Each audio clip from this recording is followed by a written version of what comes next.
Okay, so last week we began this new study that I'm calling Intersection, the collision of identity, culture, and control. And what prompted that was a lot of what we see going on in our own country, but also around the world as well. And I was inspired by this intersection that I go through usually once a day, sometimes a couple times a day. And this particular intersection is Gilson and Erie Road, where Body of Christ Church is. And it's a three-way stop. And I was thinking a little bit about people in their aggressiveness. If they chose to run those stop signs, you could create quite a collision and a lot of harm. And I thought that was an apt metaphor for what we see taking place around us in our country and on the news. So I kind of use that as a launching pad to talk a little bit about identity and culture. And so last week we introduced this particular topic, and I just want to build on that. So we're still kind of using last week's handout, but I did send out a supplemental handout with a few extra things on it. It will not be, it will be in a different sequence in the PowerPoint that you're viewing, because I kind of inserted some new slides. So if you see that in your email, that's a supplemental type of thing to help, I guess, flesh out some of the things that we're going to introduce tonight. So when we talk a little bit about identity, I think it's interesting that there's different forms of identity. Obviously, we have our family identity, our family name.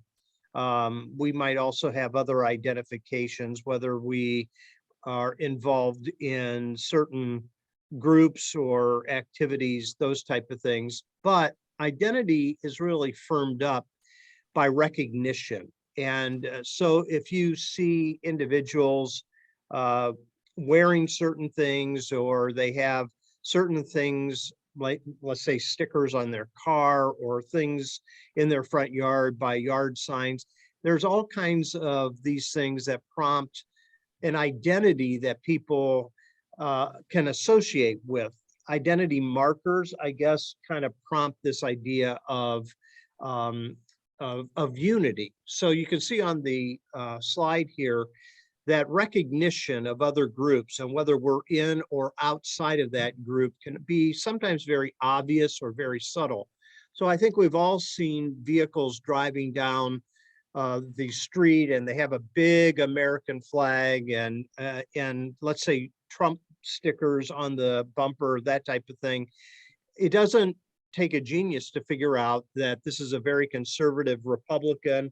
And some people will identify with that and say, hey, they're part of the group that I want to identify with. Or other people might find that disgusting and say, I don't even want to get close to that. So when you see things like decals, yard signs, often it identifies subcultures that we're either a part of or we want to stay away from.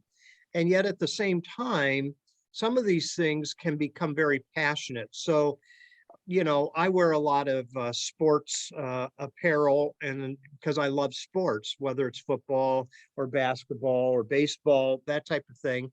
And that's a subculture all to itself as well. And it identifies sports fans. Well, you have special interest groups, you have political affiliations, all of these things prompt a recognition, and that recognition forms an identity that when you look at people that are saying certain things or wearing certain things or something that is specifically identifiable, a lot of times people will then say, those are my people, those are our people. And that's where it starts to become kind of a culture to itself, or a subculture, or a co-culture.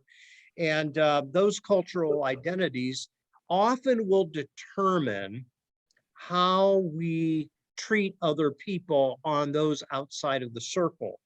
So things like racism, white nationalism, different things like that has an effect. So if people, right now, there's a lot that's going on talking about gun control, and you have different groups. Those who want things put into place to prevent young people, or actually anyone, having assault weapons, not have it easily by walking up to the counter in a gun store and being able to purchase it without background checks, and et cetera, et cetera. So these people now that want to preserve this right that they have pitted themselves against another co-culture, the anti-gun emphasis, to try to put laws into place that make our overall life safer. So identity and culture are around us all the time. And here's the deal. It's really the same dynamic that is going on, whether you're on the right side or the left side of it. And I've given this as an illustration. Am I covering that up at all? Can you see the whole thing? All right. So when you see identity and how it then affixes to politics, one of the things that you'll find is that you kind of fall on one side or the other. So like on the left side, those who are on the left side of the political spectrum, they will criticize the other side by saying they're too focused on white privilege and nationalism, and it can have cause effect of economic injustices. And so they're trying to emphasize economic justice, equality among different races, genders, and so forth. So on the left side, many times they are critical of the right side because it takes away from this this unique experiment called the American experience, where people of all kinds of different identities and subcultures started the country and came over through Ellis Island, so on and so forth, and to try to homogenize people into just one American, quote unquote, people, the left will say, you're taking away from a lot of the things that, you know, what made us who we are. And the criticism was that the right ignores legitimate cultural and ethnic subcultures, and often will use religion to try to substantiate that. On the other side, the right side politically looks at the left side, and they feel that those that are to the left politically are singling out specific groups for unique privileges and rights that not everyone has. So they oppose things like critical race theory, Black History Month, Pride Month, those type of things. And the reason that they are opposed is they feel that it takes away from a national unity where we're all Americans. Let's set aside all of these other distinctions. We're all Americans. And so this is how identity and culture sometimes plays out around us all the time. And it's quite complex. This is very simplistic, what I put up on the screen. But when we begin to see it and recognize it, I think one of the things that we see is how different groups try to control certain things to keep their own identity and their own culture, whatever it is, in place, regardless of whether it has effect on other people. So that's kind of a way to kind of launch into this tonight. But everyone has an identity, or as I put here, identities are like elbows. Everybody has at least one, but usually you have more than one. So I'm white, I'm middle class, I'm a senior citizen now. There's all kinds of sub cultures that are part of this, but those identities make up our social world, and it usually can produce a lot of subsets. And so, seniors get an advantage to certain things, but then they're behind the eight ball on other things. So senior citizens might have a discount at a restaurant, but at the same time can't afford their medications. So, I mean, there's a lot that goes into the different identities, but identity is a recognition, basically. That's what I'm trying to say. It's a recognition of similarities and differences among people.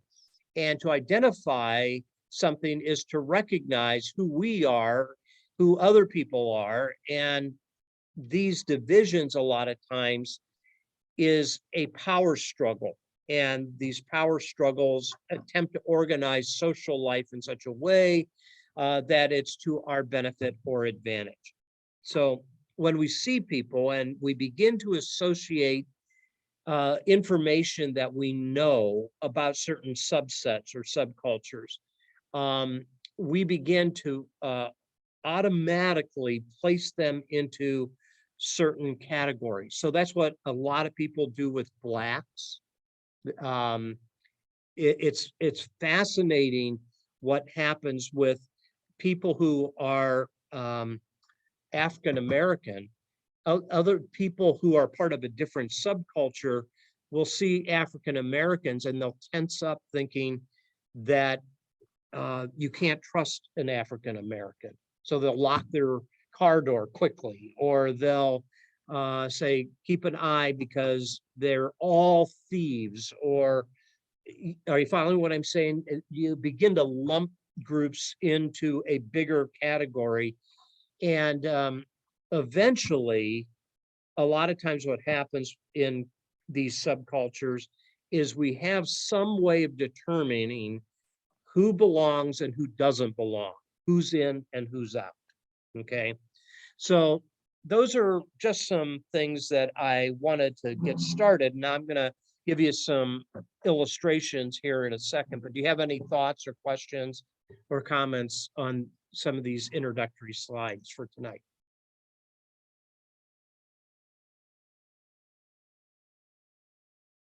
So none of us escapes identity.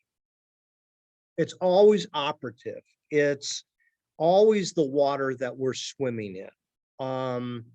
And the temptation is we are always determining who's in and who's out.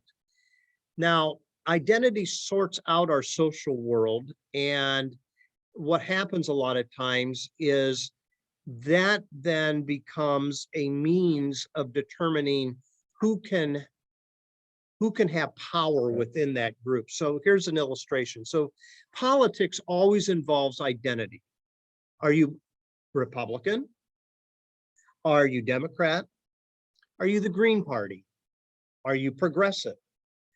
Now, within the United States, we don't have as many subcultures as other nations. So when you think about other nations, the amount of political parties that they have alone is mind-boggling. Sometimes there's 7 or 8 or 9 different political parties. That can be good and bad. You have options, but yet at the same time, how does any one of those groups actually create a unity when you have so many different directions? And yet our own country, being basically Republican and Democrat, doesn't give us enough options, because we might find ourselves aligning ourselves, our identity is with certain things in the Republican Party, and at the same time identifying with certain things in the Democratic Party. And you kind of go, isn't there a party that can take these best things of both worlds and bring them together? And that never gains any traction, does it? It just, the cards are stacked against that to allow that to happen in our own country. So once you identify, so let's say you go to register to vote. Okay, are you going to put an R or a D beside your name, or an I for independent?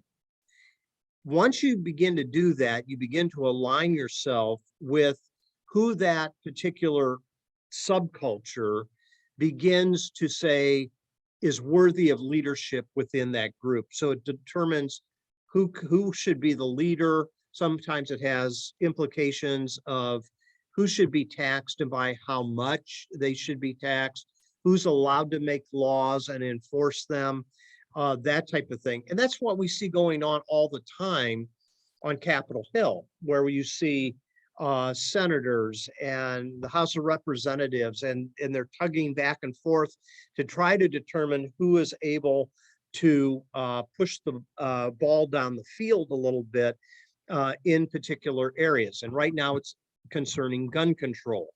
And so this whole thing is not really making any headway. It seems as though it's the same as it was in the years prior, even though what we have seen over the last month is a succession of shootings that have cost lives with the use of assault rifles.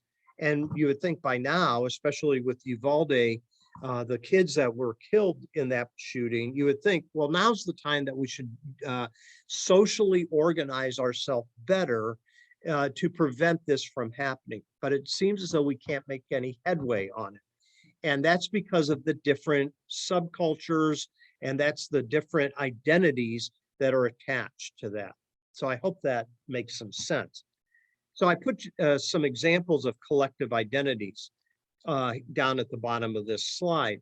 So think about going into a bar. It's Sunday afternoon at 1 o'clock, and it's a sports bar. And as you walk into this sports bar, you want to watch a game, you see over in the right-hand corner, they have the Browns game on. And so I would go to that corner. But if there was other games on, let's say Miami Dolphins or some other team, they would be pulled because of their identity as a fan toward that particular TV. So it doesn't take long for us to kind of sort through and figure out where we belong.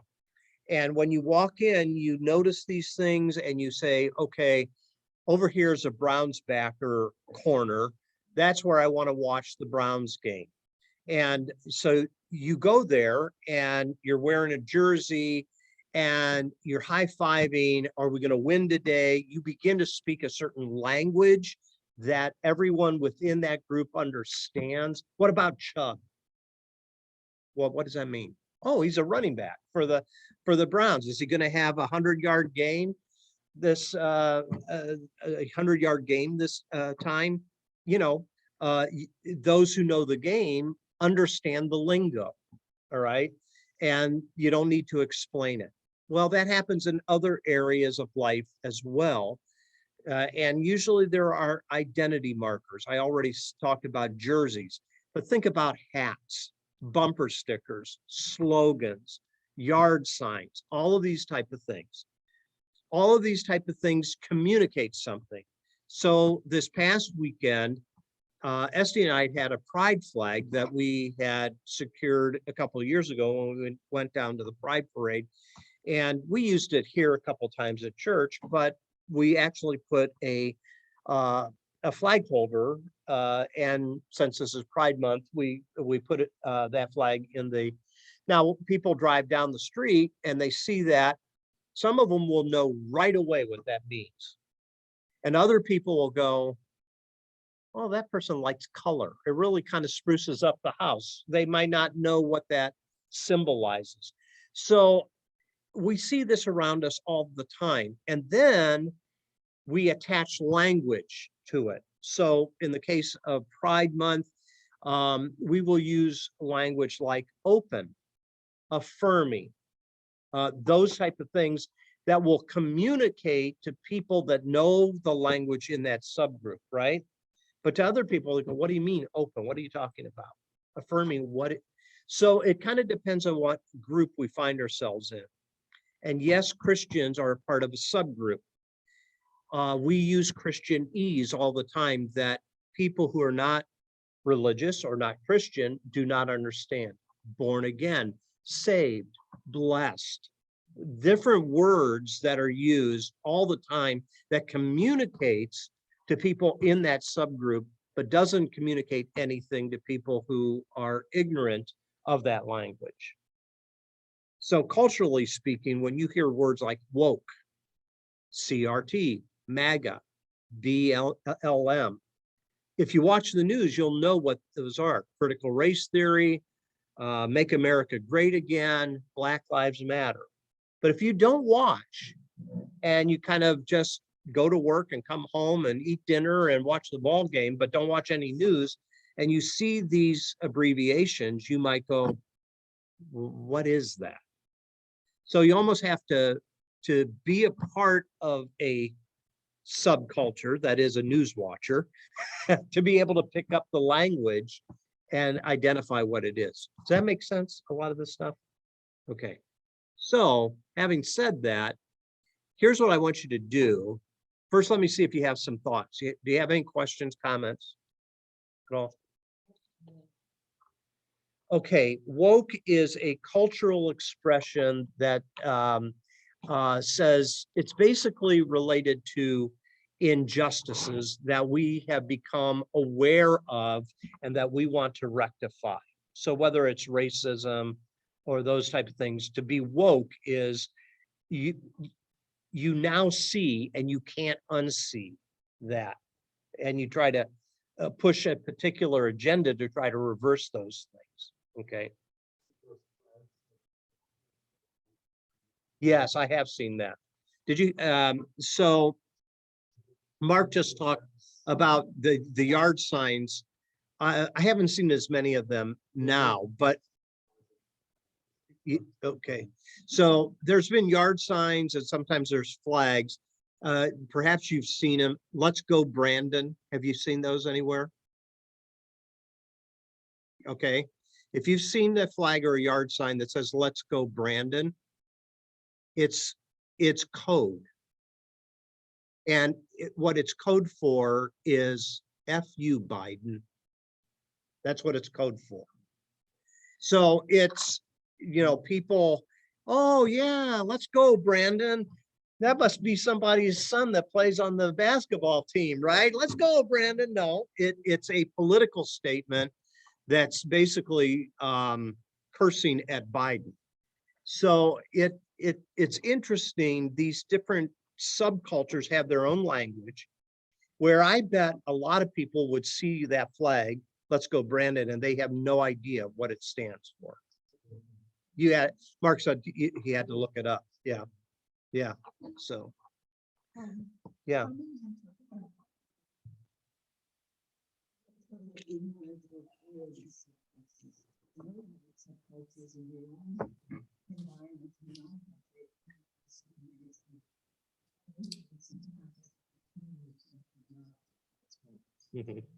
So I don't know if you could hear Esty or not. She said, when you're coming into a new country like she did, there's all these subcultures and there's no way of being able to understand what they mean or how you navigate them, because you have your own subcultures in your own country that you have left to come to the United States. So even to this day, at times, Esty will ask me, I don't know what that means. And I'll say, oh, that's what this represents. So that's, and, we've been married almost 40 years. So we associate with these things all the time and we know what they mean, but somebody from the outside can't figure it out unless somebody explains it. So Mark just gave us the illustration of "Let's Go Brandon." And people might not know what that means until somebody that's on the inside of understanding says too, well, that means F you, Biden, and how it got its, I'd have to look it up. I don't even remember how it originated, but that's what it caught on as code. So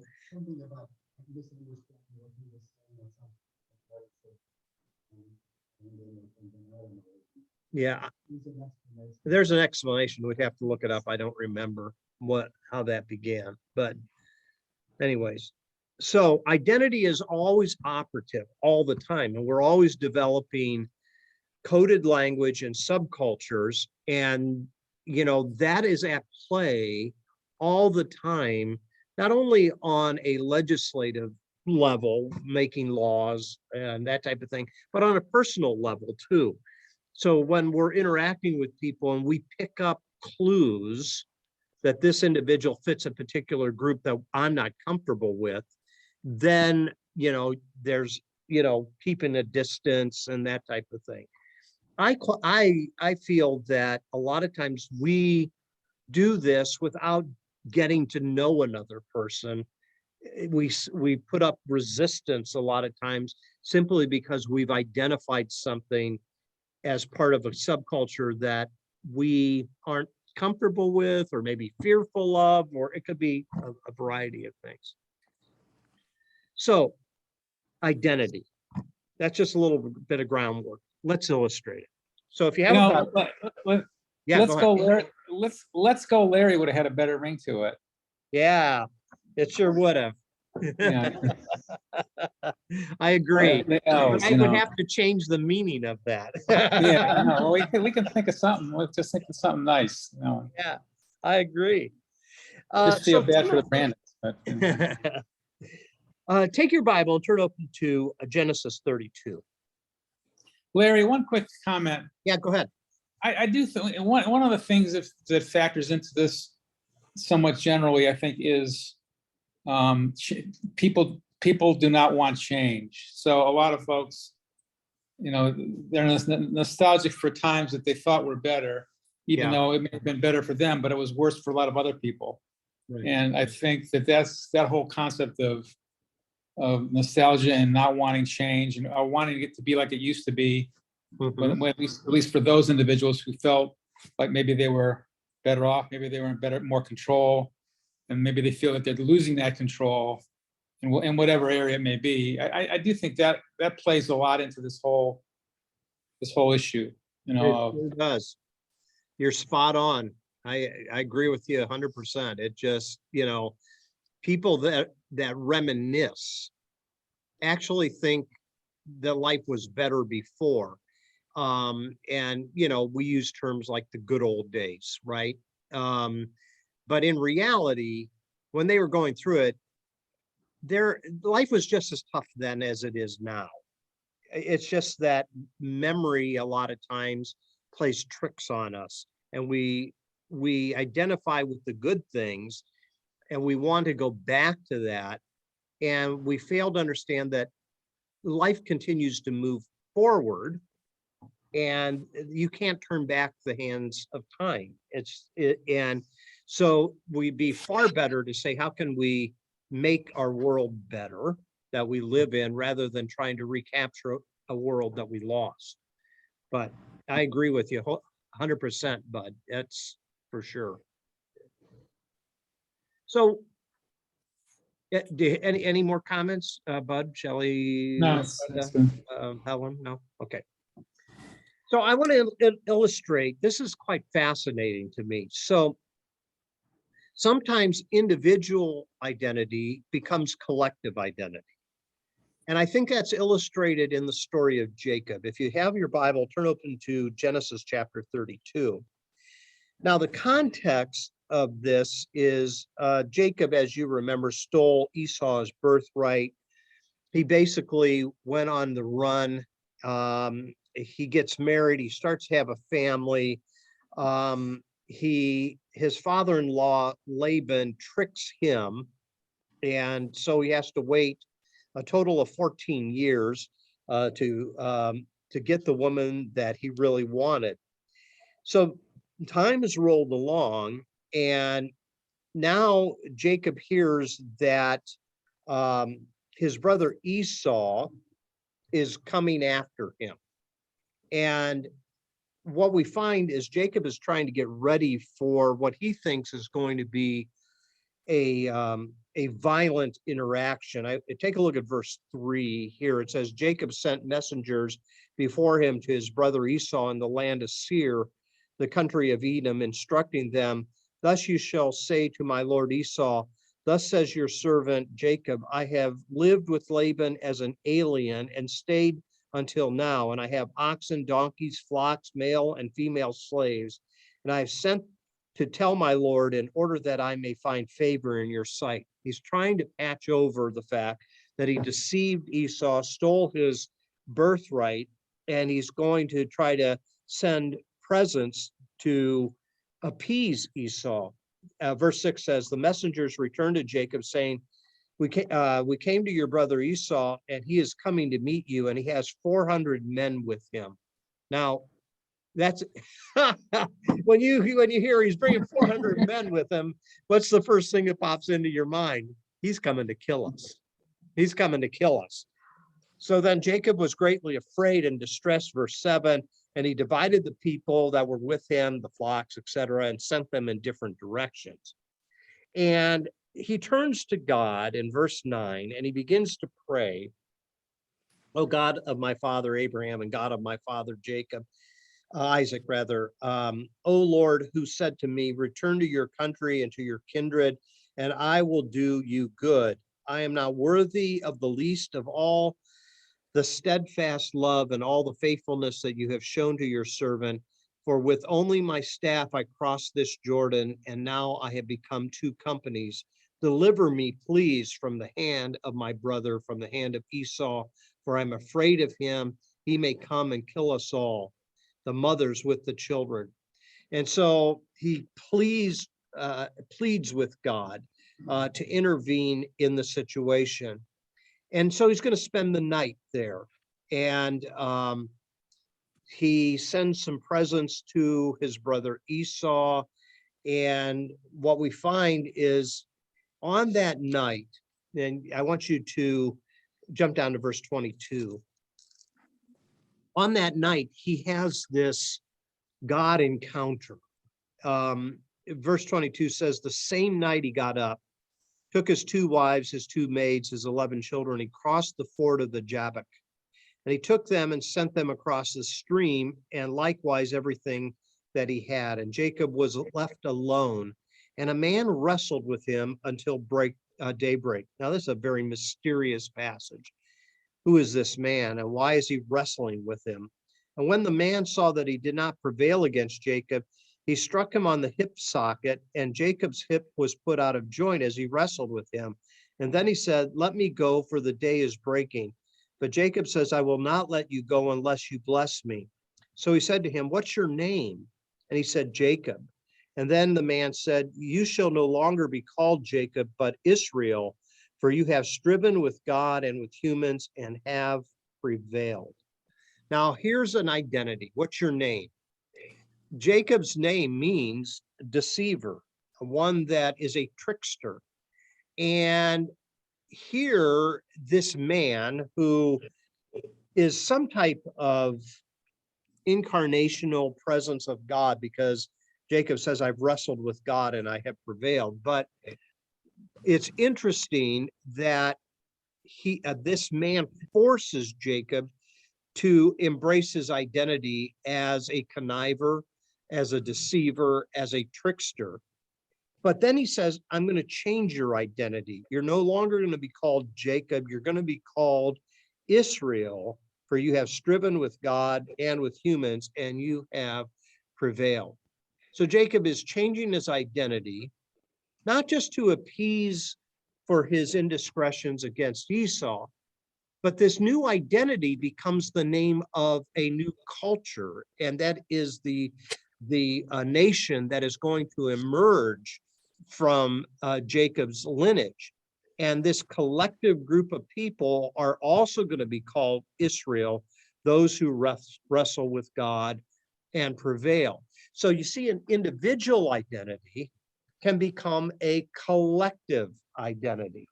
And that's what's happening here. It will take a while because Jacob will have sons. Joseph is his favorite. They'll go to Egypt.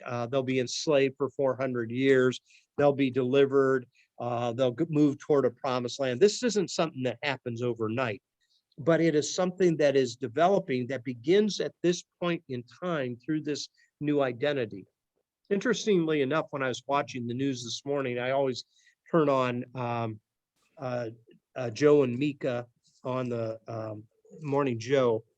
And they were talking about, they had a guest on, they were talking about a new book that was describing the beginning of the civil rights era.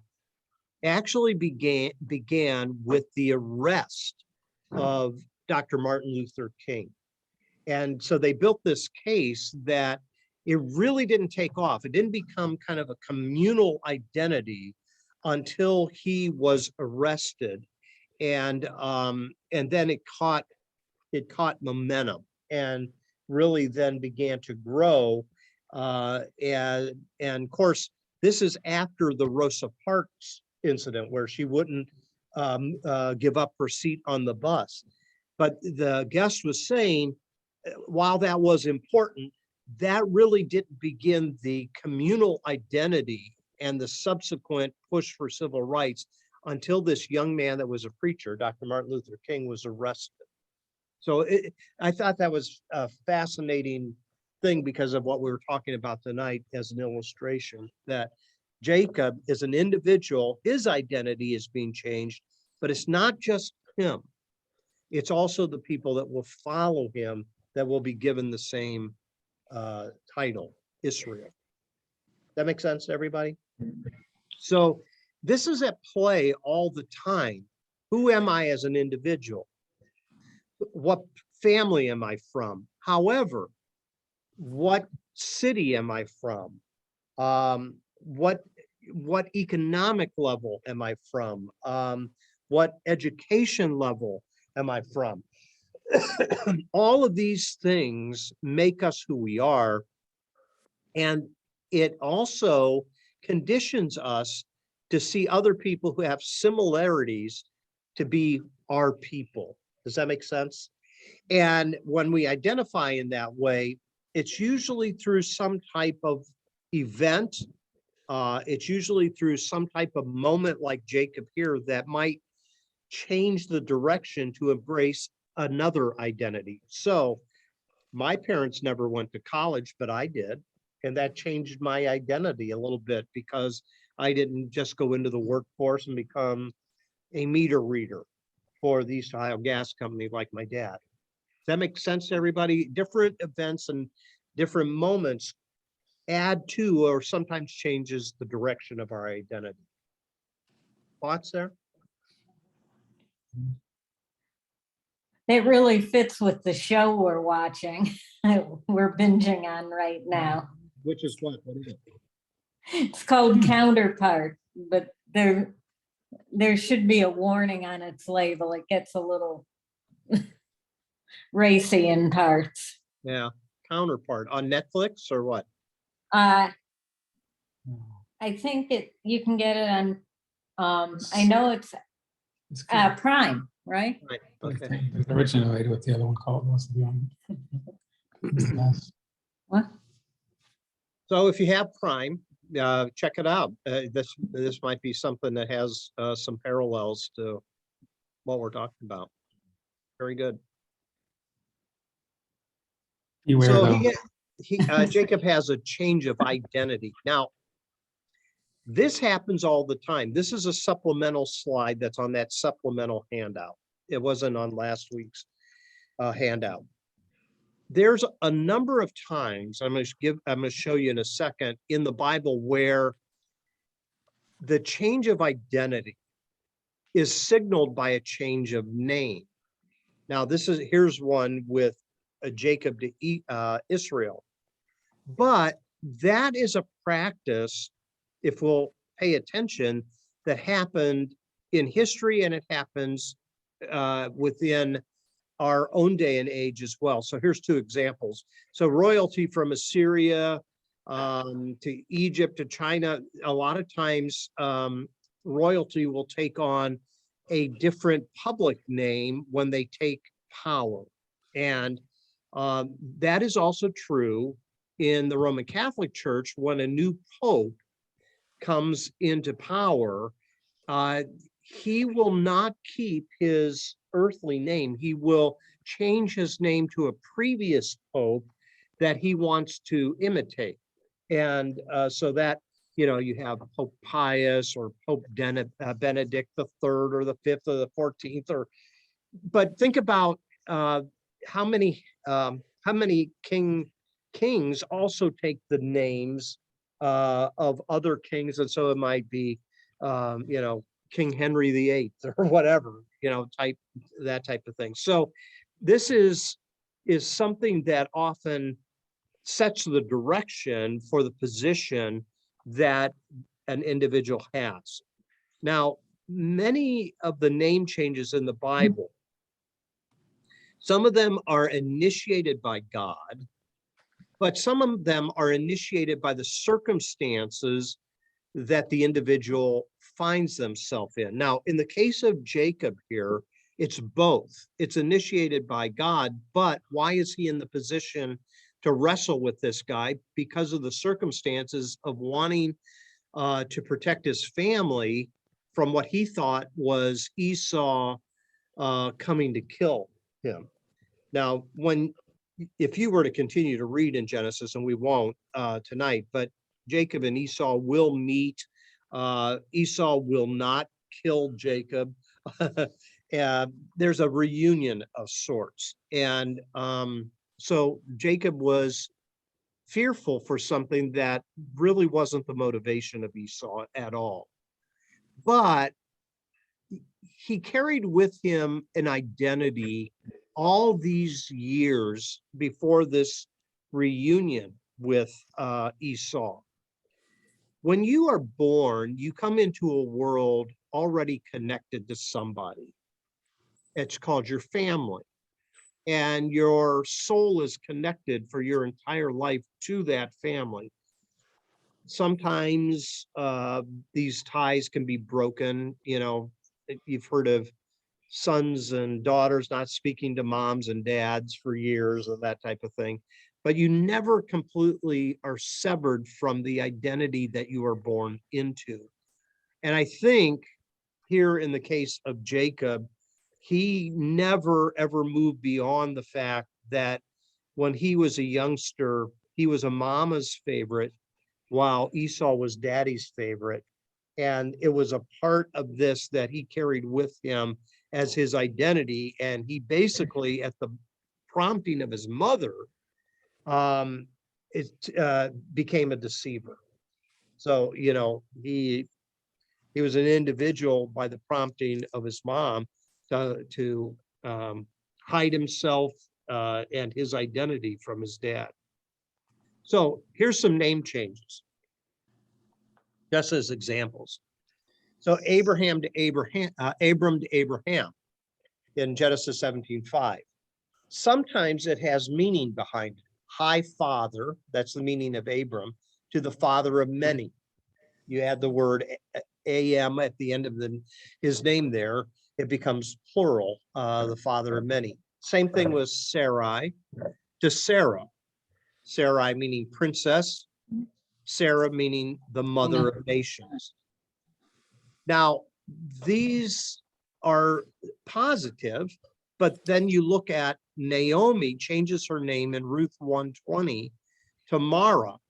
Her name, Naomi, means beautiful, but the name Mara means bitter because of the life circumstances that she was going through.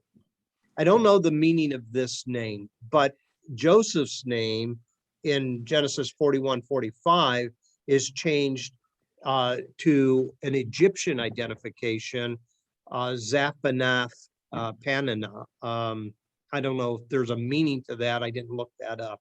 But Daniel's name is changed to Belshazzar in Daniel 1:7. Esther's name is changed from Hebrew Hadassah to Esther, and Esther to Hadassah rather, to Esther in Esther 2:7. And then ones that I think we're more familiar with, Simon's name is changed to Peter, which means God. Simon means God has heard. Peter means a rock. Yeah, that's in John 1:42. And Saul to Paul, which is interesting. That's not a change of meaning. It's just a change of culture. So Saul is a Hebrew name. It's changed to Paul, which is a Greek name in Acts 13:9. So those are just some examples of identities and changes of identities that we see in the Bible. Can you think of any others? Anybody? Can you think of some identification changes through name changes? I'm sure there's more. These are the ones that, You're just looking at ones in the Bible? oh, well, you can give other illustrations too. That's Well, fine. how about Muhammad Ali and Cassius Clay? Yeah. Lual Cinder to Kareem Abdul-Jabbar. Same thing, right? Yeah, and when you get married, tradition has been for centuries the woman taking the last name of the man in the marriage. Nowadays, though, that's not as prominent. It's changing. So women are hyphenating a lot of times their last name. So, or not changing it at all, right? So Esty would continue to be Esty Magyar, or if she wanted to have a hyphenated name, Esty Magyar Posa. So it's interesting how some of these things play out. Other examples that you have? Okay. So we're going to run out of time with this same lesson, but we'll pick up next week. Let's begin, though, by moving from identity to culture. Now, this is a tough one. How do you define culture? What is a culture? As you can see on the screen, it's really multidimensional. And sometimes it's abstract too, but here's a definition I came across. Culture is the shared personal and learned life experiences of a group of individuals who have a common set of values, norms, and traditions. So there's a lot in that sentence. Culture is a shared personal and learned life experiences. So let's think just for a moment about the Jewish people. They have a culture, Judaism. It's not just a religion, it's an entire culture. And whether a person believes in God, doesn't believe in God, can still be Jewish because not just of their heritage, but they like the traditions, okay? They like the rituals, they like the values. And so it's not just a religious identity, it's an entire cultural identity. Now, when you take that and then you place on top of that a shared experience like the Holocaust, you'll find that this group then is, trying to continue to make aware the anti-Semitism that continues in our world because it almost led to the extinction, if that could have happened, and at least the desire of Hitler was to make it happen, of getting rid of the Jewish people. So it's a culture, it's a co-culture, and it's a subculture all at the same time. And it's based on these shared life experiences. And as a result of that, there's this common set of values, norms, and traditions to keep the story alive. So think of the Passover. Observing the Passover every year is keeping the story of the Exodus alive. Hanukkah is keeping the story of the resistance of a group of Jewish people alive, and so on and so forth. And we have those as well. So when we think about some of our holidays, okay, the next one is the 4th of July. Okay, so we then associate the beginning of our nation, which is still very young in perspective compared to other nations in the world. We celebrate that with fireworks. That's a tradition. It's kind of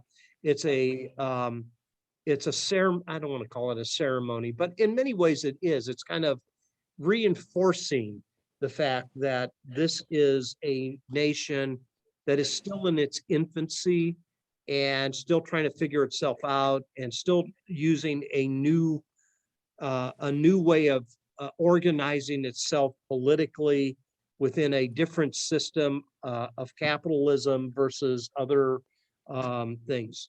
So culture has a lot of unique elements to it in co-cultures or subcultures, but there's common components as well. And I've listed these for you: age, gender, sex, sexual identity, geographic region, family background, and ability. So let's think through that. And that's where we'll finish off for tonight, and then we'll pick back up on culture next week.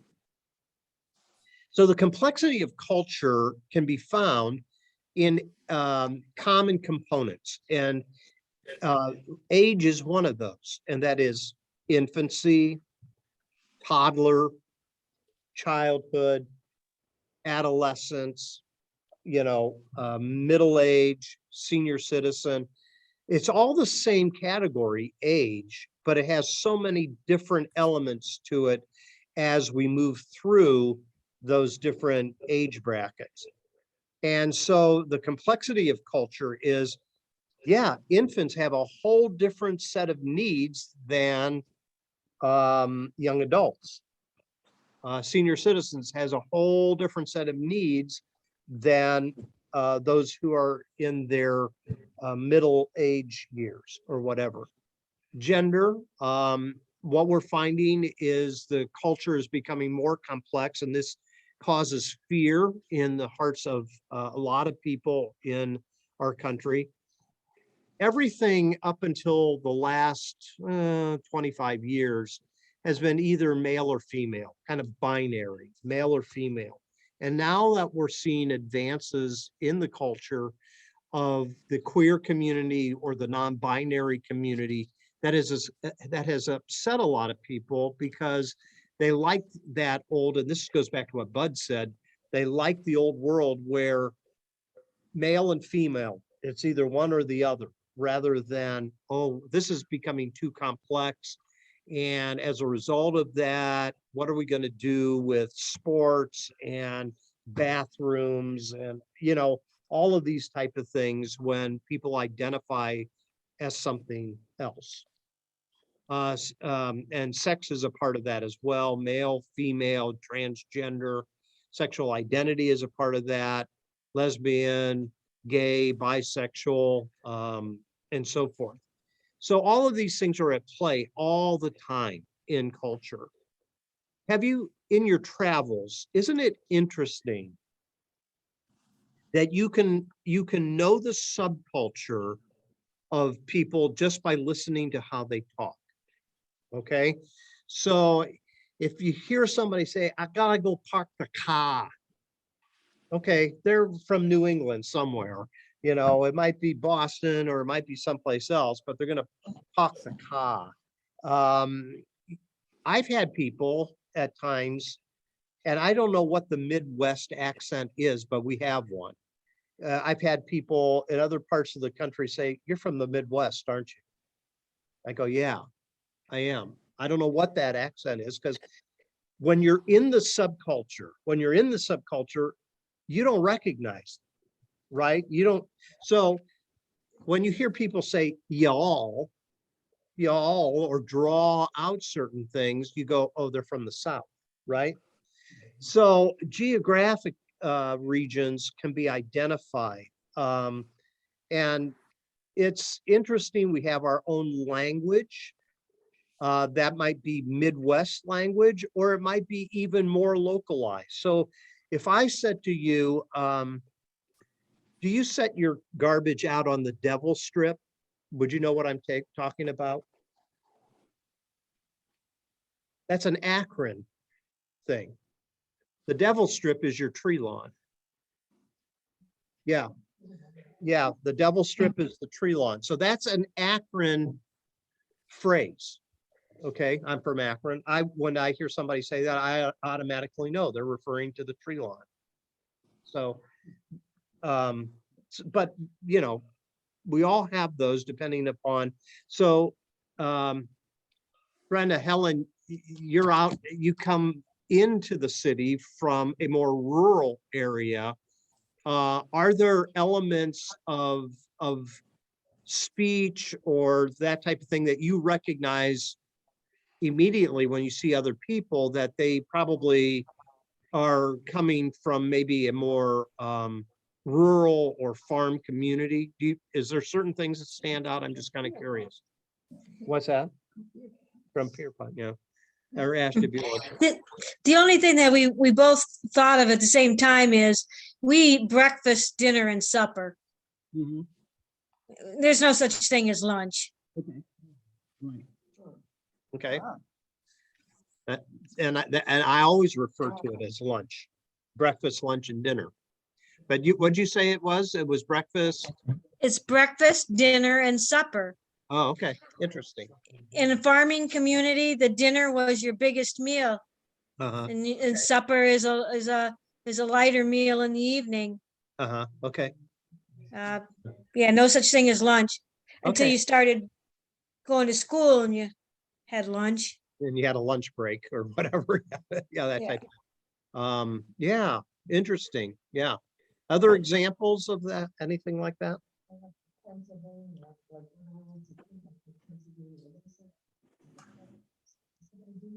Yeah.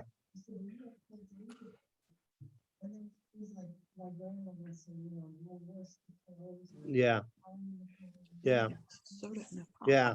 So what Beth was saying, I know Yeah. this laptop doesn't pick up very well other people's comments. She was saying when she went to camp as an Ohio resident to Pennsylvania, they would always pick up on the fact that you're from Ohio and you have an Ohio accent, which is interesting because yeah, Beth says I didn't think I had an accent. You're the one that has an accent, right?